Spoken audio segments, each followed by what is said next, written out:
Don? Yeah, as long as we correct it. What's the correction? The primary election is on June 8th, not June 1st. June 8th. So Okay, that's- June 8th is the primary election, Dan. Okay. I'll move to Now, adopt them. Is that right, though? June 8th? It's the first two, the primary and the general. First Tuesday, every election day. Yeah, it's the first Tuesday after the first Monday of the Correct, month. yeah, You okay. have to have it. June 1st is the first Tuesday, but it's not. Beatrice, they're okay with you? Yes, it's All right. absolutely accurate. Move that we. Motion to adopt. Second? Second. Roll call. Chairman Engel? Yes. Commissioner Frankel? Yes. Commissioner Katz? Yes. Commissioner Moskowitz? Yes. The MVC signatures issue. Tom, do you want to report on that? I know you sent it to us. Yeah. I haven't had a chance to read it all through. No, that's fine, Commissioner. I know that you had highlighted, and again, it was brought up during the general election that particular to new voters who registered through motor vehicles, that the signatures that would come to the board due to the pad constrictions were not usually a voter's consistent signature that they might do for mail-in ballot or other, official documents. So the issue was that when someone signed their mail-in ballot, the signature would match, and commissioners would be forced to reject that ballot, and we would have to undergo the cure process. So we did reach out to motor vehicles to kind of begin the process and Yeah, it's on see. the letter. It's on the email. Yeah, and at least get an understanding if there are ways in which we can improve the process, whether there's going to be any technology improvements to the pads at the agency offices, or whether or not there could be a public relations campaign in terms of people who are actually registering at the agency, that they could be made particularly aware that their signature that they do with motor vehicles will be their signature of record for elections going forward. As again, staff was able to note that a lot of the issues with signatures during the general election were part and parcel due to the fact that there was a motor vehicle signature. Yeah, they haven't gotten back to you yet, right? What's that?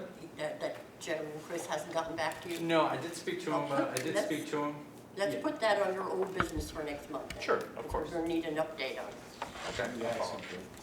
Yeah, I too would like to, thank you. Yeah, I suspect that we're not going to end up ultimately with a satisfactory response from the motor vehicle people, because it's not their core function, and having them tell the people that when they sign it, make sure they sign it, because it's going to be used for their voter registration, may or may not happen. But if we end up with that as a problem, we should consider whether we want to, and it's more work and it's more money, whether everybody that's registered through motor vehicle, if we send them a letter after they're registered saying, we want to make sure that your signature is legible, please sign this and return it to us.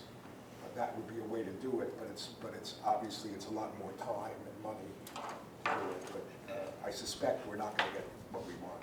But Well, hopefully we will. We can make that decision next month. That's right, Yeah. certainly. You mind Beatrice? thinking? Yes, Yeah. please, thank you. The longer the explanation, the less effective any change is going to be. Simply putting even a sign in the Motor Vehicle Bureau at every registration, every signature booth that says, your signature is important. I don't say go into explanation about voting, none of it. Big sign, signature will be used again.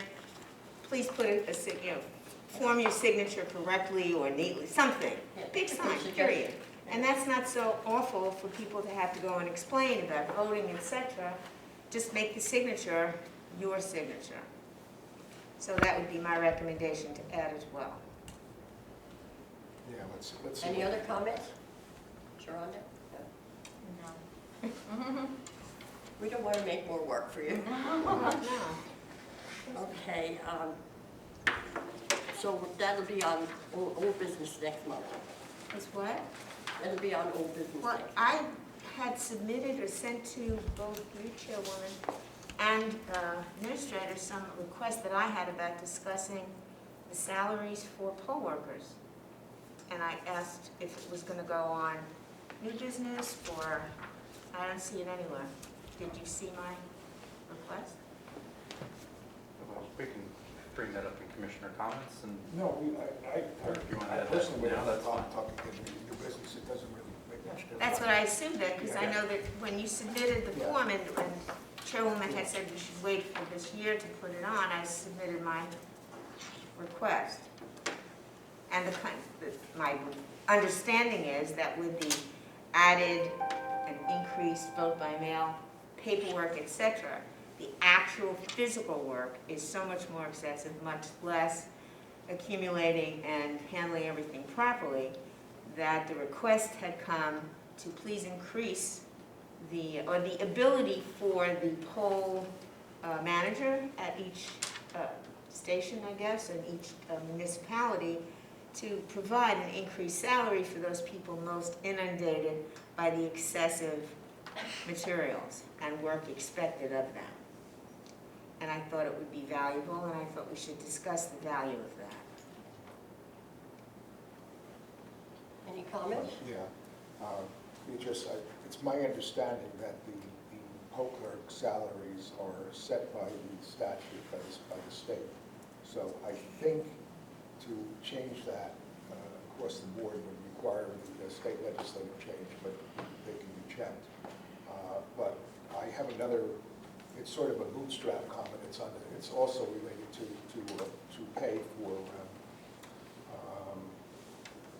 for our workers. All of the people that we have been hiring for both seasonal and temps have been getting $15 an hour since prior to the time I've been on the board, which was at least 2004, but I think it was earlier than that. And the minimum wage at that time was probably about half the minimum wage that it is now. So the minimum wage has now been increased to, as of January 1st, to $12 an hour. So there should be some thought, and this would be a county level decision, not a state legislative one, of recommending an increase in what we pay our temp people and our seasonal people and any other temp people that we want an increased number from 15. But that has nothing to do with poll workers, so you're presenting it. It's a salary, But does that increase the poll workers' salary as well? No, because this would be a county level decision. The poll worker pay would be a state level decision. Well, let me ask you, you did begin that, and had you not gone into your second request, I would have asked you. I do know that certain positions can be given different monies, right? Not every poll worker gets the same amount. If you're deemed a chair or whatever, you can get more money. Is that all? That's not from the state, that's not an My ordinance? understanding is that the poll workers get the same dollar number, assuming they've taken training. But you don't know that. Except if they pick up or drop off the materials at the Okay, end of the exactly. day. So who makes that determination? That's by statute as well? I don't know about that. Can we please look into that? So that would be, Dr. Fine, and that determination is made by the local chairs and the clerk in terms of who picks up the supplies. That's who does it, not each necessarily what the municipality amount or of- the Yeah, whole well, county? to the amount is dictated by the. County or each municipal chair? Yeah, when they were bringing this up during our conference calls with the state about getting more because of COVID and hazard pay, if you will, Right, they were, the Who's state they? came back with, You the mean- state, Bob Giles came back with, state. we looked into it, we're not gonna do it this year, but he had said this 100 times over, but if your county would like to give the extra money, basically what it means is our county would not be reimbursed the money we are giving them. But we can countywide make a decision to pay our poll workers more. That's what he and County who? Us? us, meaning Middlesex County itself. But No, I it get, was a it's question understood for, county, but Board of Elections, No, The ca- all of that I'm money asking- would- yeah, it was a question for the state, because obviously if the state reimburses more money, then we can pay the poll workers more money. And he said that the state was not looking to reimburse the poll workers for more money because of COVID. But he said, of course, if each county would like to give more money to their poll workers, of course you can. He threw it back at the county is what he did. Okay, But the so, state doesn't There's a want it. bill in the state legislature right now, why don't we put pressure on them to pass it? yeah, but again, I don't want to get mixed. Yes, I want the increase for seasonals as well. I am not, I know I put that aside. I do not want you to think I'm ignoring it. But I do believe that this particular request is one that's valid also. So if the bill, do you know what the bill reads, Madam Chair? Does it It's in that email that I And got it today. includes the, if it includes that, that's great. If not, do you discuss things with the county monthly or I mean, regularly? the legislation in the state, I know originally was slated for $300 for poll workers. Yeah, That was amended in committee down to $275. That's currently in Senate budget, and in the Assembly, it's still in committee, so it hasn't moved past that point. But the discussion about a leeway of providing more money is based on the actual job of each poll worker. That goes through the county. Yeah, I mean, So you would be able to call up and say, we think it would be great. Beatrice, here's the number of the Senate bill. I know that S 598, and the accompanying bill in the Assembly is, I have to put my glasses on, A print too something. small. it's A A1527. 1527. Okay, but neither of those give us the right, give a chief clerk the ability to provide more monies for poll worker A rather than all the poll workers. Again, I do agree that we should give more money to all poll workers, but Yeah, it's a long day, and they have to go to training too, so, you know. could If you you bring it increase up the in pay your to next discussion? $275 for each poll worker, and then put in terms of discretion, in terms of those who transport materials, would still probably fall to the county. So could you discuss the possibility then? Sure. Thank Of you. course. Okay, let's put that under old business too. That'd be great, thank you so much. Now we can go on to your request. Okay. We now can go to the administration reports. Oh, wait, Oh, wait, so, wait. Oh, The I'm sorry. the hourly pay that would be paid to the seasonals and to our temporary employees, which is. That's a consent. county issue. Mhm. That's a county issue. Right. Yeah. Well, that's what it's, I only raised this at this point because this was salary issues that Beatrice has raised. I thought it would be appropriate to at least discuss them, at least initially Absolutely. discuss them at the same time. So, I just wanted to make sure. there has to be, in my view, there has to be some more differentiation between what we're paying these people and the minimum wage, and it's getting smaller and smaller, which means it's likely to be more difficult to get the people that we want to get to do the work. So I don't know if we have any, if we want to have any discussion or suggestion as to what we'd like to ask the freeholders to approve.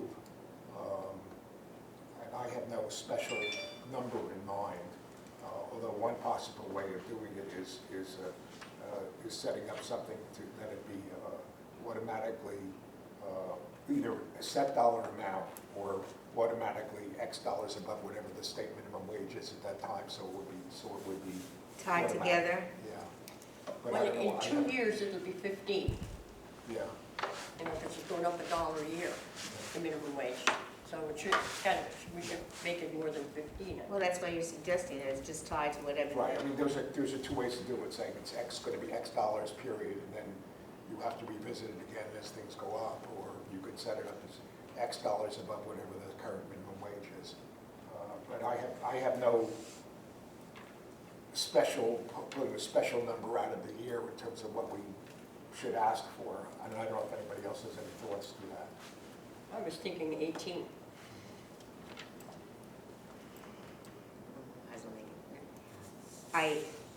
I don't have a number either, Well, but we gotta have something to start with.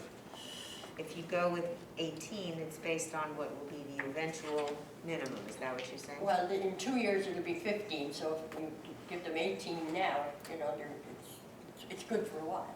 It's good for 3 years or so. Okay, and then we could put in to be reviewed in 3 years? That's a possibility, I don't think the county's gonna review it unless we ask them. of course. Can I weigh in on that? Sure, Dan, go ahead. So you also have to be careful of the permanent help, the full-time help.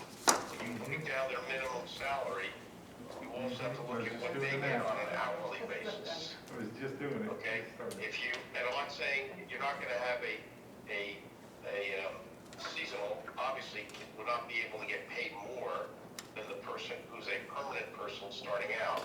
So that's one thing we gotta be very mindful of. Well, we'll have to work that out. Well, I understand, but I'm saying, as we're saying that, we gotta be very careful with that. And the second is that we may wanna look at a tiered system.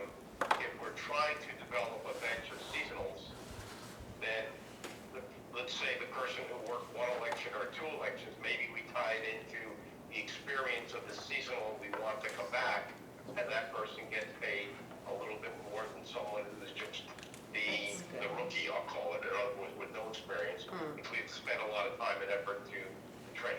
So I think we have to look at it on a very much a tiered basis. Is there, Everybody hear that? yes, and it's certainly a good idea. Is there a set scheduling for reevaluation of salaries of Board of Election workers? Contractually, do you discuss your salary every 2 years, 3 years, 5 years? We're connected to Never? the county right now, and we're actually in the county, like our contracts are up, so they're in negotiation, so we don't know what raises are coming for us yet. Except for many, many years, the minimum salary for Board of Elections for full-time employees was less than the minimum salary for the rest of the county employees. Correct. Until when that was pushed to like a year or two. For many years or still?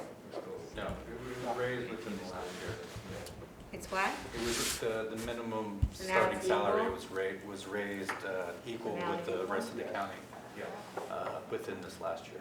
And the hourly salary is actually more, we make more than if you were to do $18 an hour right now. Because it's raised to 34, so we're good. You could do that for a seasonal and still not affect making more than you. Not yet.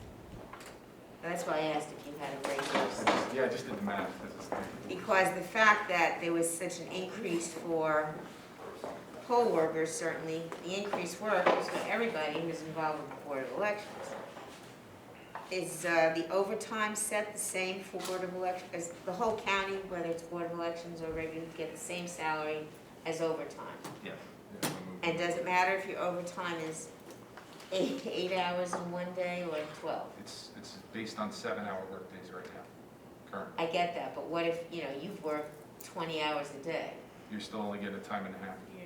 So it doesn't matter that it's 20 and not 5. No. Yeah. That doesn't make sense either.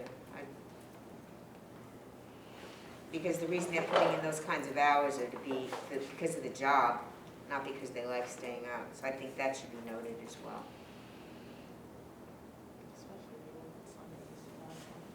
I think that's gonna be, Just to get there. we're probably gonna be consistent with whatever the county does in terms of overtime. Well, I don't know if you want to try to do something different. I should be discussed. Okay. Thank you, Chairwoman. So what are we going to do about it now? Tom, do you want to work up some numbers for us? What a base salary, starting salary for an employee is, so we know? Sure. By the hour? Well, yeah, we have that baseline, so again, Yeah. based on the. I mean, for next poll- meeting. Yeah, for poll work and seasonals, I can certainly work up a, salary gap. Okay. All right, And I think we would have to wait until their contractual discussions are done. I can't hear what you're saying. I think they have to wait for the contractual discussions to be done by the county before we ask for the, increase. Well, we only meet once a month, so. Okay, no, I get it, but I don't know, what do you think is more valuable? Ask while they're discussing? Well, I don't think whatever salary increase you're coming up with for, at least for poll workers is not gonna, that's kind of also set by state, and then you're Yeah. making a request to the Well, county we're for talking about additional the funding. seasonal stuff. The seasonal pay, we can get more information and present it at the next meeting. Okay. Okay, now the administration report. Steve? We just, right now, currently, we're just clearing out, we still have some ABC Advantage machines that were left over, as you can read it here, from the court case from last year with Rittenhouse and Sayreville. So we are clearing those machines and getting them ready to be taken away from us, pretty much. We're also doing the charge right now, and I'm trying to do some reordering in my warehouse as best as I can. We got stuff everywhere, and that's basically it right now. I'm trying to atone for some of the past elections and nobody really being there also to help out. So we're just working pretty much. And I mean, we just spent clearing out this room here, and so there's nobody there. So we're kind of a little bit behind it, but I'll work on those things. So basically, that's generally what's going on. It's just one simple thing every day, pretty much. Pardon? What's that? Was that it? That's it, yeah. Okay. All right, the chief clerk report, you don't have to read that. Yeah. Okay, so right now the college and the full-timers and seasonals are working on motor vehicle, OVR, and registration forms, which you see the numbers there that we have. They did go down a little bit since yesterday, and except for motor vehicle went back up, I noticed today. The Board of Elections, full-timers and seasonals. Are those numbers post-election? We received another 13,000 and change from the Motor Vehicle Commission since the close of voter registration for Election Day? This is the total as of yesterday, that's online. So I'm not sure what the previous numbers were, but this is what we have right now. That's not yet fully processed? Correct. Okay, then that would be post-closing election. Okay. Okay, Board of Elections, full-timers and seasonals, we're still working on the general provisionals. We're down to 2 trays where we're updating, making changes, address changes to the records. We have very little posting to be completed from the provisionals. The machine vote history for disabled voters that voted at the machine, we were updating those.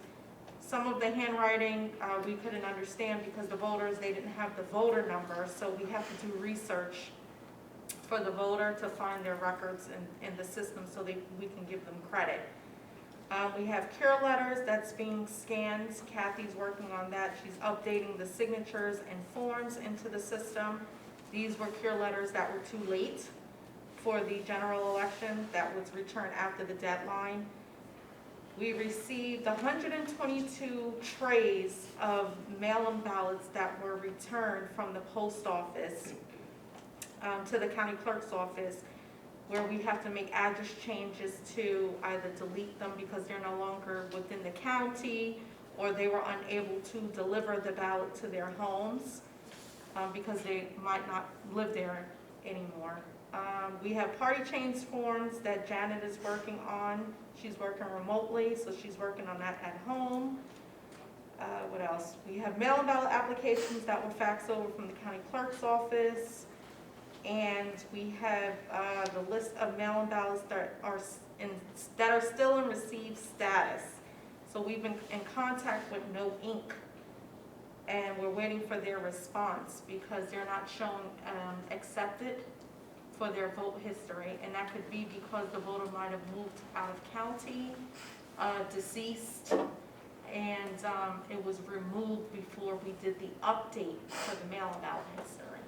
So we have some issues with that right now. And then all per Amboy, from the municipal, the provisionals, they've been posted, changes were completed, and the cure letters were scanned in.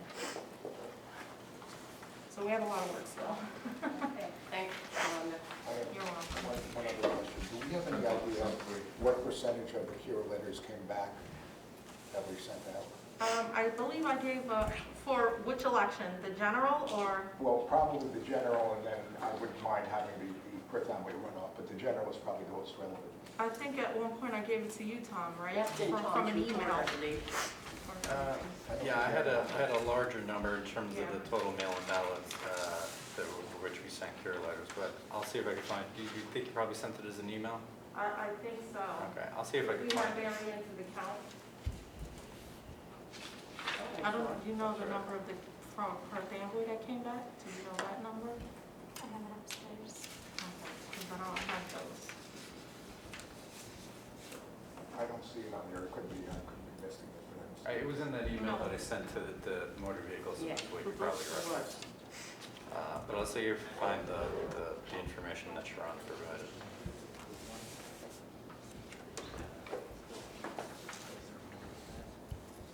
Okay, tell them your report. Oh, okay.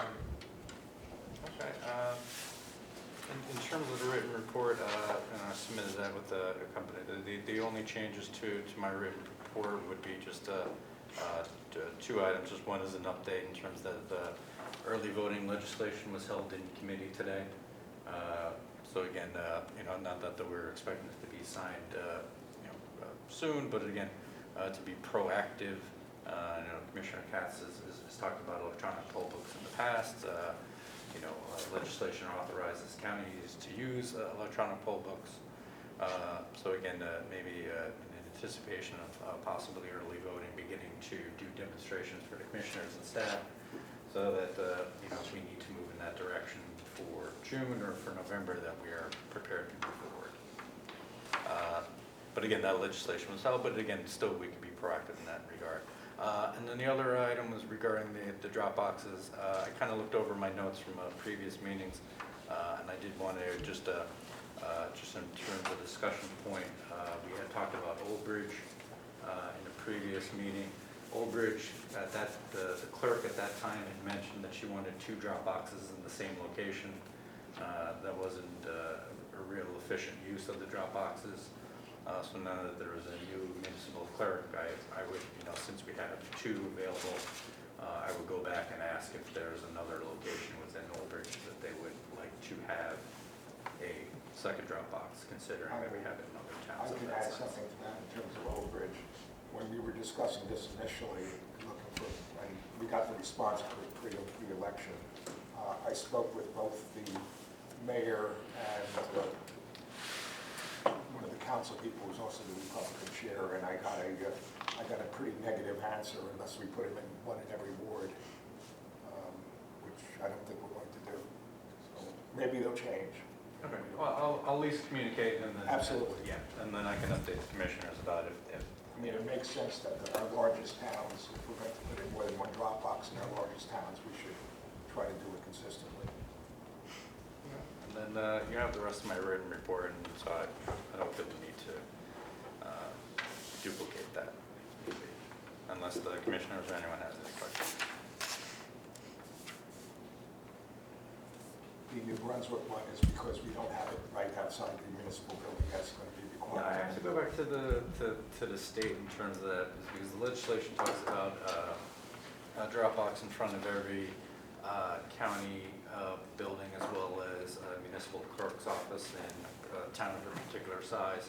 So currently, the drop box is outside the county administration building, which is right across the street from New Brunswick. So I am going to ask the state if there's discretion that if New Brunswick can use that drop box in maybe another location within town that's not directly across the street.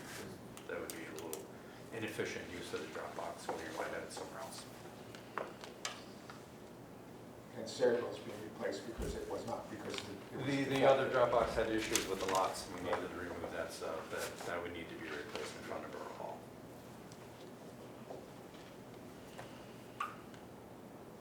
Okay, any comments on Tom's report?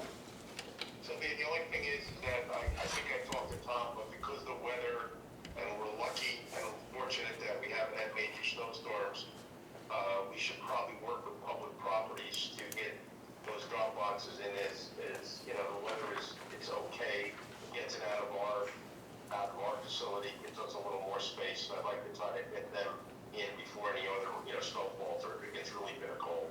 And where would they be stored? Right now, I think they're back in Kennedy, aren't they, Tom? They're back in Kennedy, but I think what Commissioner is saying is installing at least the Sayreville box right now. So we're going to have to wait. we're talking about storage of the excess boxes. We're not talking about removing boxes and use back and putting them back in. Unless I'm misunderstanding Commissioner Frankel. No, I'm trying to say is that we have some extra boxes that are, that we have at Kennedy. I'm saying trying to get, if there's decisions made to place them whether they're replacements of or whether they're new ones, whether it's decent now to get them, I think, to be installed by public properties by the county, so we get them done earlier than later. Although the next election will probably be using anything for potentially be April, but probably June. So, Well, we have the April elections. yeah. But I think that's a good idea, Dan, if we know where we're going. I know we want to put the Sayreville box in and put the second New Brunswick box. Yeah. to do it. Well, I can move expeditiously on the Sayreville box and then just have a conversation with the local officials in New Brunswick and as well as the state to see if we can have a box located in New Brunswick, in the next couple of weeks. Another shot at Old Bridge. And another shot at Old Bridge. Okay, Dan, take care of that. Okay? Woodbridge is fine, they have enough drop boxes. Woodbridge has never requested additional drop boxes. I think we have a second box. Woodbridge or Edison, just, Well, those are our largest, so I'm curious. Woodbridge was one of those municipalities was comfortable with the one box that they had. And Edison as well? We're okay with two, yeah. Edison has two. Now, again, Well, three with the college, I yeah. can also ask Woodbridge if now that they're post-election, if they would like a second one, but they had intimated that they were comfortable with the one that they had. Okay, thank you, Joe.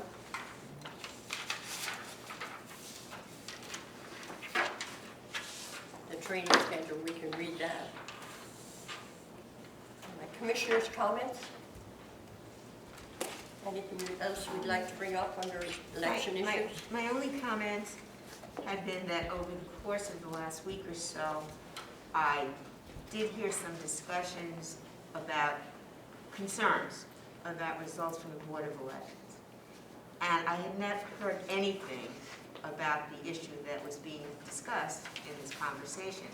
So my question is to all of you, do you not, I believe that we should be notified of any concerns that come here that have any validity to them, so that in case they're ever discussed again, we know what the resolution has been, or if in fact it's a totally specious argument that we don't have to concern ourselves with. Does that make any sense without my being as specific as I'm trying not to be? In other words, we should notify each other if we get Somehow, I complaints? think commissioners should be aware of any issues that occur, just in case there is validity, so that we can have a position or find out what the resolution might have been. I absolutely agree. Thank you. Absolutely. It came up and I had not been aware of anything. If something comes up, We should know. we should know about it. That's my only comment, but short of that, I wish everyone a very happy New Year. Don? No, I have, That's it? we have stepped for executive session, but no, I have no commissioner comment. I had a question. Is it possible that we could use a bonded security company to pick up the ballots from the drop boxes, or in case, to free up our staff, in other words? Although we may never have another election like this. Prior to or on election day, which time? Prior to or on election day? On election day. Only on election day. I don't think that was, and again, I'm looking at the Steve and Valerie as well, and even Sharon, that you're on this call. I don't think from the calls from the state in terms of guidance in terms of who would be doing that, I don't think there was, permission, or if there was leeway in terms of others outside of those hired by the board to be able to pick up ballots from the drop box. In the last conference call, they were very adamant also about one Democrat, one Republican as well. That was, Bob Giles had spoke about that personally and made sure he We've been threw that at us, so that's kind of Yeah, a big we've deal been too. doing that, yes. Yeah. Yes. But I mean, so if you're hiring a company, can you get that guarantee that way? I'm not sure, so. But that was one of the things he had said is, that's what he had suggested, so that, I obviously think the state would like the whole thing that we've been doing, which is the one Republican, one Democrat stuff. Okay. I will add, I'm not sure which way we should do that. I don't believe, I'm not positive, I don't believe the statute regarding the drop boxes and pickups specifically says one Republican, one Democrat, but that certainly is the best practice, and that's what the Division of Elections is recommending, and I'm comfortable with that if we do it. But then I think what Commissioner Engel was talking about is if we have to end up having to use our permanent staff to do that at times versus either seasonals or temps. Yeah, that's what my concern was. I mean, it's valid. I mean, I think from the primary, we learned that trying to have staff do that on a full-time basis became problematic because we have staff out who are doing other responsibilities and duties who would be out for 4 or 5 hours at a clip. That's why we kind of transitioned to having seasonals do that, during the general election. We had, I think by and large, we had a pretty good group that was doing it on almost daily basis when available, which was, about like, what was it, like 4 teams of 2, sometimes 5, depending on how many people we had, But again, for Perth Amboy and the smaller elections, we had our own staff do that because it was much easier. Valerie, I think we call on you. Do you have any report at all? No. No, okay. Public comment? Charlie, Yes, while you're over this way, you can sign in. sure. Happy New Year. Good afternoon. Wanted to follow up on the Perth Amboy runoff election. Is there, how does it work with the cost of having the runoff? I believe it's the town that incurs it. Does the Board of Elections send a bill? Do you know the total cost that they'll be billed? We were instructed to submit our expenses to the county to be billed to Perth Amboy. I don't have still working on it. We don't have total costs for that one. Gotcha, but the city itself would take the cost? Yeah, correct. Gotcha.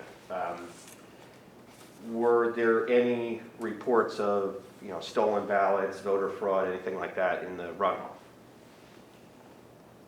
None that were brought to our attention or that we're aware of. I'm curious about the voting machines that we purchased in terms of, the concept of ranked choice voting or instant runoff voting, as it's called sometimes. Are these ES&S machines capable of, giving voters that opportunity to make preferential choices, first choice, second choice, third choice, if the statutes would allow? Just explain in what way do you mean? Well, so, there's a bill in the State House that would allow for, certain towns that have nonpartisan elections to, have voters select their first choice for mayor, second choice, third choice, and then if no one gets a majority, you use the second choice votes of the folks whose candidate doesn't make it to the instant runoff. Okay. Is that an option with the ES&S machines, or is there an obstacle to that? It's very much optional. We're almost free to do almost whatever we need to do to finish an election, because it's USB based, so we can go ahead and load different elections in.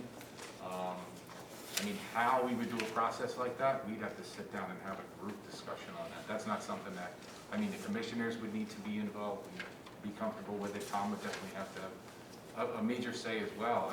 That's not something that we could do, but is it possible? Absolutely. It's Okay. Especially with these machines. Good. Very much possible. Okay, thanks. Yeah, I'm just curious because I do know that, there's some advantage to having the runoff separate from the first race, but there's also a lot of advantages to having, one election. You could still have the benefits of having a majority. But you wouldn't know until the end of the day, so you're looking at, okay, 8 o'clock comes. Are you gonna have an election from 8 o'clock at night till however in the morning? Unless you're coming back the next day, I don't know how you would. No, I'm saying when you cast the ballot the first time, Yes. you say, my first choice is such and such, my second choice, if that person doesn't make the runoff, Oh, I give my see vote what to you so-and-so. mean. So it's sort of like all at once, instead of having a separate, have to bring everybody back 6 Yeah. weeks later. No, that's very much possible in that machine, absolutely. Okay, cool, good to know. I guess I looking forward to this year, the April 20th elections. There's going to be New Brunswick School Board and any others? It's fire elections, but they're all after April, after the end of April. I thought they got moved to April 20th. Yeah, they got one April as well. Okay. Isn't that an executive order from the governor? Everything that's Yeah, happening right. before April 20, every election was going to happen, my understanding is every election was going to happen before April 20th, or whatever that date is, this year has been moved to April 20th. So that clearly includes fire district elections. I don't know if there's any special school board election dates. Any special elections But that were gonna be anything done. that was supposed to happen before then would be that. Right, and so at the last meeting, there was some discussion of Highland Park having a special election to fill a council seat. That would be pushed to April 20th. We haven't been If we get an notified. answer for that, I don't think that they have authority to do that. Well, I don't know, it was included in the executive order, it did mention Highland Park. It was, yes. It specifically does mention it's So, special I mean, election. in reference to all other elections, I mentioned that Highland Park and another municipality. Again, I have your question in with the clerk's office, but a lot of their people are on vacation, so that we never got back in terms of your question regarding Highland Park. But it was mentioned in the executive order that Highland Yeah, Park would go I to saw April that. as well. Mhm. Okay. That doesn't necessarily mean that the people who actually wrote the executive order know what the election law is either. But Right, or it could be some, No whatever doubt. it is, we need an answer, we should have an answer to that, because I'm not saying it's not possible statutorily that it might be, but I'm not aware of that provision, because I'm aware of the provision of how you replace a local council person, a local mayor. And it's not via an election of the public. I believe the seat's been filled on an interim basis by the party, but I think since there's still time left in the term, It would normally be at the next general election, depending upon how much of the term is left. There would be an election. Depending upon when the vacancy occurred and filled, either the person holds it until election, or if it's a longer time period, that the following November, there would be an election for the remainder of the term. Those are my understanding in terms of how, the only times that there would be elections for unexpired terms. Okay. But I could be, it's possible I could be wrong. First time for everything. I doubt it. Well, there hasn't been one, at least since 2004, I've been on the Board of Elections. And I've been doing this for 50 some odd years, and I do not necessarily mean I would know of every special election held in every town, but I'm not aware of it being held before, although it's possible. Okay, and then is there anywhere I could get a list of the towns with the fire district elections? It'll be in April. I'm not That's sure interesting. on that. Do you want to be able, or, Maria. There you go. Myron Davis. Okay, I'll follow up. Yeah, the fire districts, these elections are basically run by the local fire districts. Right, I learned that from you all last We have 7 year. or 8 different towns that have them. If you see me afterwards, I'll see if I can rattle off some of the names. I won't necessarily be totally consistent. Monroe, Okay, yeah, and so they're gonna run the elections themselves. However, the mail-in ballots The Board of are Elections. done is through the part- county Board of clerk Elections and is the a Board of part Elections. part of it, And yes. if we have a near universal mail-in situation again, could be a lot of work. Yes. Could be a lot of ballots, right? And that's an open question, whether that'll be a near universal. Talk to the governor. I will. Okay. It will. So fire district, maybe Highland Park, and definitely New Brunswick School on April 20th. And if there are any special, I don't know if there were any special school dates for where they could hold referendums on, Right. on something, a budget issue. If there were any before April 20th, it would be on It'd be April pushed 20th. I have no idea. I don't think anyone has necessarily asked for anything. Okay. And then, when is this board meeting the next? clock is wrong, isn't it? The next meeting is February the 4th. February 4th here? and then again, for the For the calendar, the commissioners kind of approved that will be publicly noticed and put on our website. I think the caveat that we're going to put on those is that we would have to check the website to see the location and whether it's virtual or in person, simply just to give ourselves the leeway if we I'll be need here, to go right? back to that. Here, and I guess the preference would be here if we have the space larger, or if we need to be back, so. Okay. We'll let you know. All right, well, I did promise to list some of the issues I had with the last election. I don't want to belabor, I've already brought most of them up, but the one thing that I think really could and should be improved going forward is having accurate totals by category of the yet-to-be-counted ballots. It only makes sense that, you release the results you can, but you also release the numbers of outstanding mail-ins, outstanding provisionals, potentially curable mail-ins, and any other categories that could potentially end up in the final count, just for transparency's sake, so nobody's saying that ballots were added after the fact, or everybody has confidence in the total number of votes cast. And of course, there's because of the law, for better or worse, the late ballots that come in Wednesday, the late ballots that come in Thursday, that you won't know on Tuesday. But those numbers should be publicized. They should be available to anybody who wants to know them, so that they can tell whether a race is still in play, or whether they should lawyer up and ask for a recount. It was really troubling to not have that information, and I think that going forward, the board should do that. That said, there's a whole other host of issues with the way the elections were run, and I know you guys are bound by the statutes and the executive orders, and so a lot of my complaints are maybe better brought to higher authorities, but I do want to thank you for listening and hope that you'll take my comments to heart, and wish you all a very happy, healthy New Year. Thank you, Charlie. Before we go any further, Dan, did you have any comments under Commissioner's comments? The only, and I think we put on record, but I just would like to say for the two people who retired, Fran and Janice, on... Yeah, I was just going to announce that, actually. Okay, I just want to say that from the board, we thank them for their service. Obviously, unusual service for this year, going all the way where they didn't get any time off, right to the day they worked to the 5 p.m. hour of the day they retired. So from the board, I think we as commissioners show them a great attitude, and we thank them very much. Yeah. I would like to congratulate Janice Pashucki and Frank Casey on their retirement. They certainly ended their retirement in a dramatic way. Also, I'd like to extend our sympathy to Maria on the loss of her dad. Yes. And also to Linda Panugi on the loss of her mom. We're very sorry, Maria. Before we go into, a motion to go into executive session. So moved. Second. Second. Second. Roll call. Chairman Engel, Yes. Commissioner Franklin, Yes. Commissioner Katz, Yes. Commissioner Moskowitz. Yes.